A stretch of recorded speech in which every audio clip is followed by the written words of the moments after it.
And we have a lot of other very high representatives from Utah, at least mostly from Utah. And we're doing something very dramatic and very important for the people of Utah and the people of our country, because many people use it.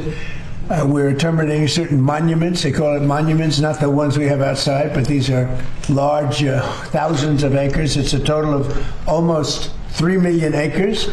And we're going to be discussing it, but in fact, I think we'll start discussing it right now before I sign. After that, we're going to be signing 2 documents that are close to 1.5 million acres each. And Governor, do you want to say a few words about what we're doing and explain it to the press? Yeah, well, thank you, Mr. President. This is a big day for Utah. The president did something very similar several years ago during his first term. Of course, the monuments were re-expanded under the past administration, and this matters to Utah. We believe that under the Antiquities Act, it's very clear that these monument designations are supposed to be the smallest area possible to protect the antiquities, and these multi-million acre monuments that are bigger than the state of Delaware certainly do not fit that designation. Now, we definitely care about protecting these antiquities, and will continue to do so. The problem is with these giant monument designations, there are no resources that come with those. We have 9 monuments in Utah. 7 of them are around 700 acres to 7,000 acres. That's what this was meant to be, not millions of acres as what happened with Grand Staircase Escalante and Bears Ears. And so we're grateful that the president has made a determination that we need to right-size these monuments. Again, this does not remove the other protections that already exist in those areas, just making the monuments more manageable so that we have the resources necessary to continue to protect these antiquities. I know we have the Deputy Secretary of the Department of Interior here with us. Kay, is there anything you'd like to add? I'll just say the Antiquities Act is 120 years old, but the first monument that was created was only 1,200 acres. So if you think about it, since then, President Clinton, President Obama, and President Biden have increased the acreage in the state of Utah and locked those acres up, over 3 million acres. For nobody to use, right? You can't do anything. You can't go hunting. You can't go fishing. You can't do anything. You can virtually not even walk on it. That's exactly right, sir. So you were remedying that. I remember. No, I do remember. I have a great memory. And Mr. President, I know Senator And this Lee's is actually better than the first time. What we're doing. It is better. Yeah, Senator Lee's been very involved, I know, in conversing with you. Good. That's true. Mike, go ahead. Smallest area compatible with the objects to be protected. That's always been the standard under the Antiquities Act. President Biden, President Clinton, and President Obama overlooked that standard. President Trump is fixing it today. Thanks, Mike. You had something to say. I thought that was very important. Celeste. Well, I think it's worth noting for the press in the room that both of these monuments were created over the unanimous opposition of Utah's federal delegation, our governors, county commissioners, the locals who are worried about losing multiple uses on these federal lands. And we're standing here with the governor, the Speaker of the Utah House, the entire Utah federal delegation supporting a president listening to the people of Utah and saying, we know you value this land, you want it used for multiple use and not locked up. And so this is a very different process than how the monuments were created. Well, they took the land away from the people, quite honestly. It was ridiculous. And I remember Orrin Hatch, before he passed away, he was a great guy. He was a friend of mine, and he felt so strongly about this. And we signed, and then they terminated it after they got in office, which was crazy. And we're putting it back, but we're actually giving more than we did the first time back to the people of Utah. Please, go ahead. Couldn't have said it better than Representative. May I point something out? I think people don't understand. Utah is over 2/3 owned by the federal government. These counties where these monuments are at are over 90% federal land. When people make decisions about this 2,000 miles away, you can see how that steps on the local people who only control about 5 or 10% of the land with local government. So not only do you have all these dynamics, you have an economy. You can't pave roads, you can't build schools, you can't pay fire people, police department because of this dynamic of 95% federal lands. The other part of that is Utahns will tell you they love these lands. They manage them better than people 2,000 miles away. So if this is about good management, it really should be done in Utah by people who have demonstrated over decades and decades and decades and generations that they're good managers of this land. Great job, well said. Anybody? Huh? You're leaving? I can't believe it. Very, very excited. I can't believe it. You're excited? Where are you going from here? Well, can I say this first of all?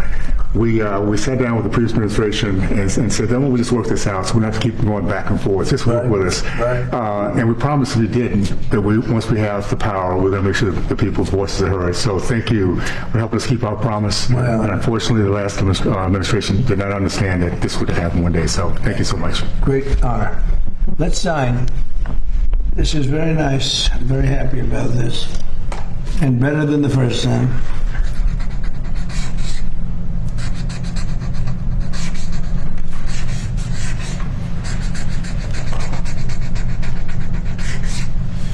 Okay, here's number one.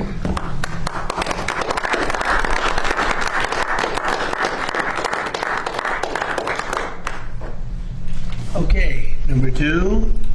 Here you go. Almost 3 million acres. Going to be well taken care of now.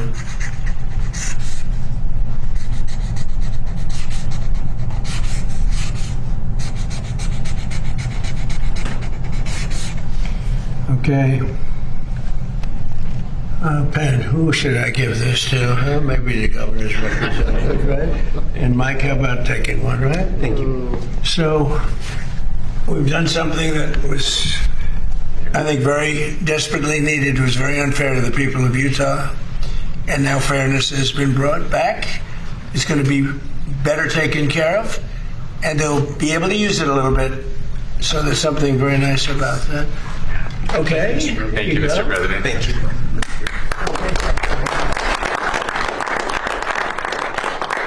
you have any questions about this, first of all, most importantly? Anybody want to talk about that? I've got one. Yeah, Jeff, go ahead. I've got one on Iran too, but I'll start with this. Just you said that 70% of the land was federal.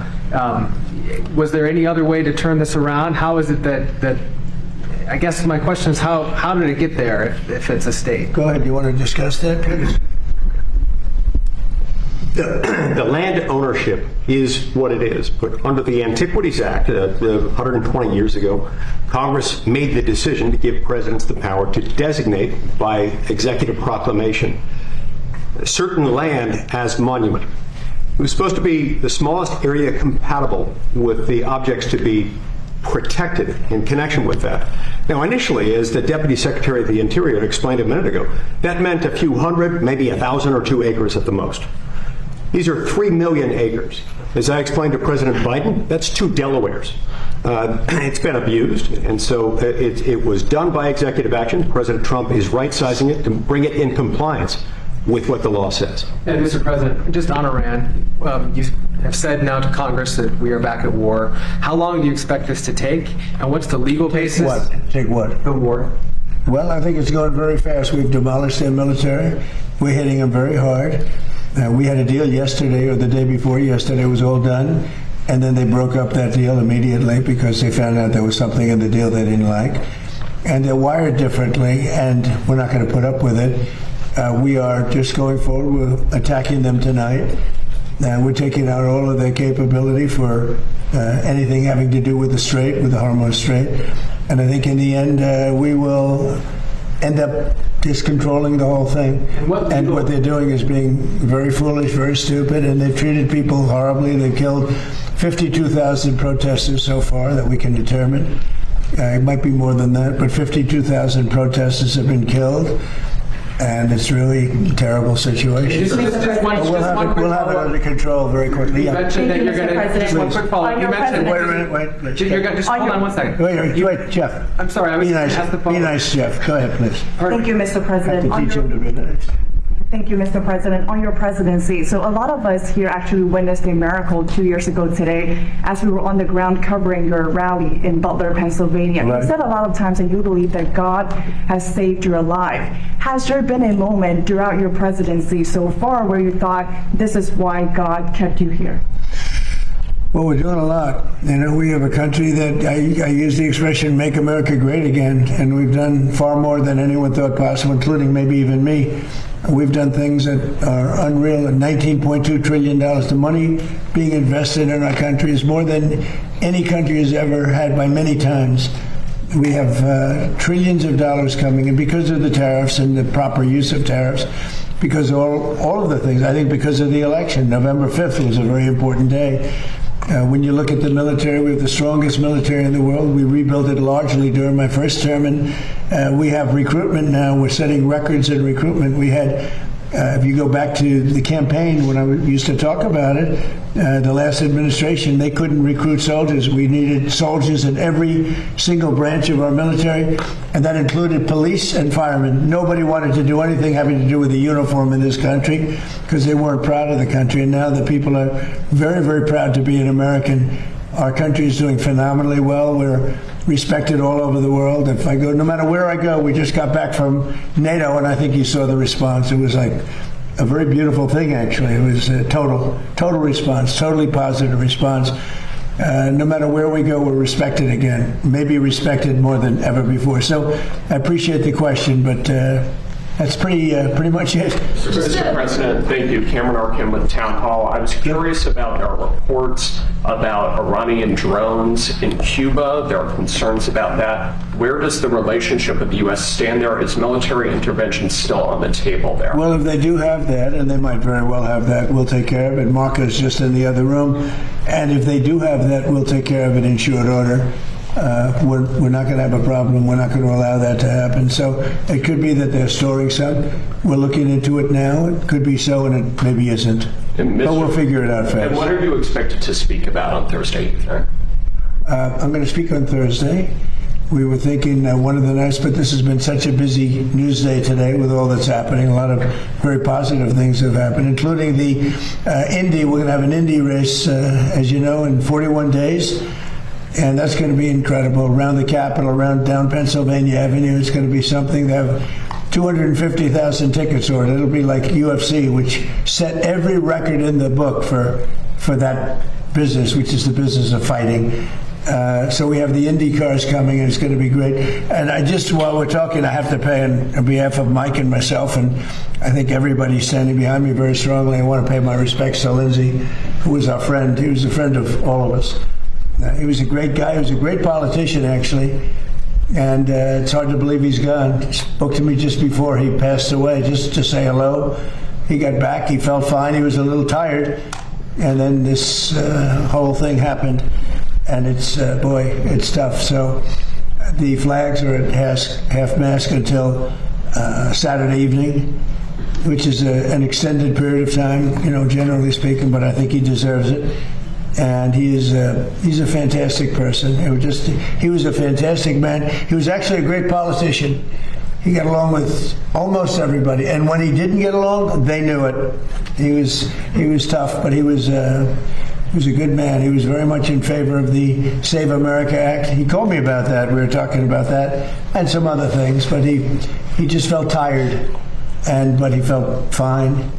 And then this horrible thing happened just a short time afterwards. So it was terrible. I just want to pay our respects. Mr. President, you mentioned that Iran has agreed to a deal and then walked away from it.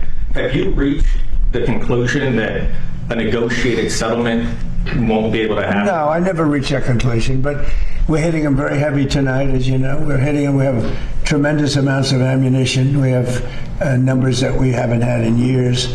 And we're hitting them very hard, and it'll continue, and we'll see what happens. But we're knocking out all of their offensive capability, and we're controlling the straits. We're putting the blockade back. And it's a blockade not for anybody but Iran. In other words, anybody doing business with Iran can't go through. Everyone else will be able to go through. So it's a blockade. It's a very strong blockade.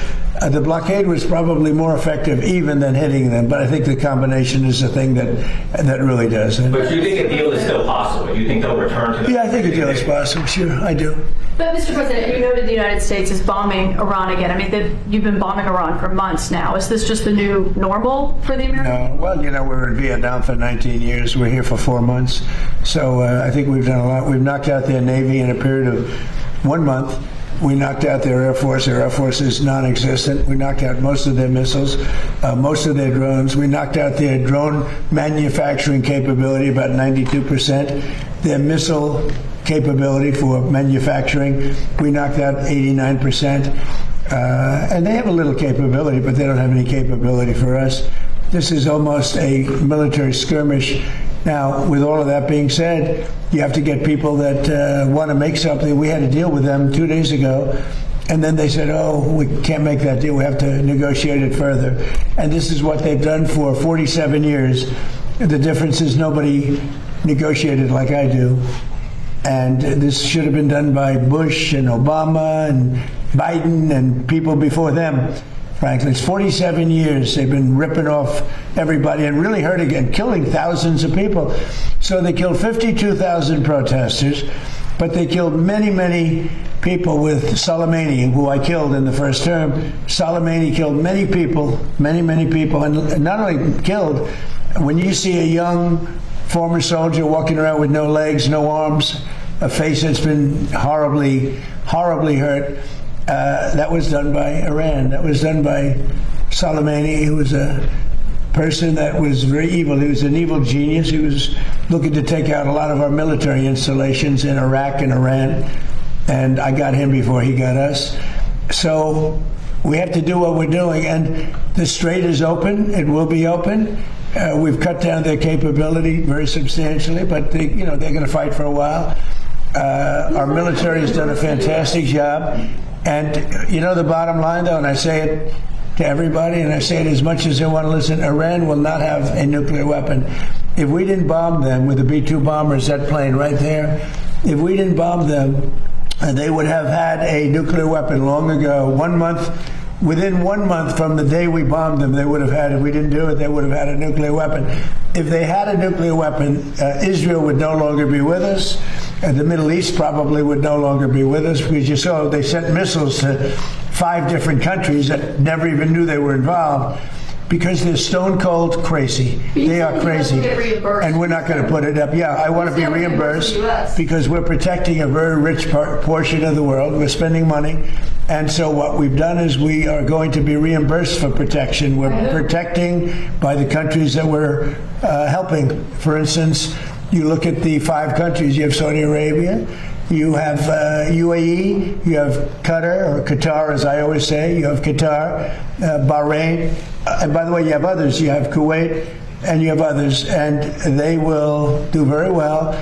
But we think it's appropriate that we don't need them. We have more oil than any other country in the world. When you add Venezuela, which has been amazing, which has tremendous amounts of oil that we control, when you add Venezuela and everything else, we have more than 50% of the world's supply. We don't need it, but we need it from the standpoint of protecting allies, et cetera, including Israel, including Saudi Arabia, including Qatar, including UAE. We're protecting all of them, and we've done a very effective job. So 4 months ago, these people had military that was very strong, by far the strongest probably in the Middle East.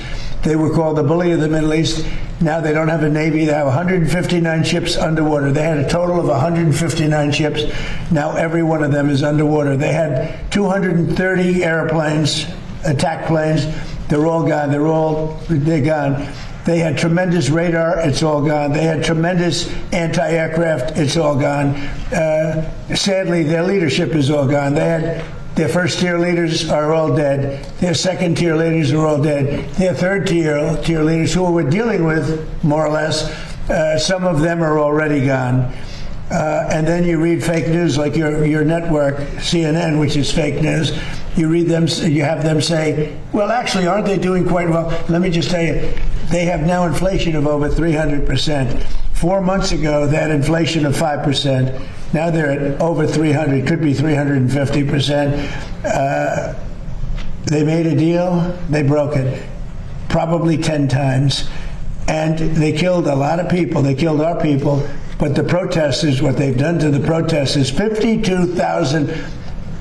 Have you ever seen any of the burial lots where they're burying the protesters? They killed 52,000 protesters.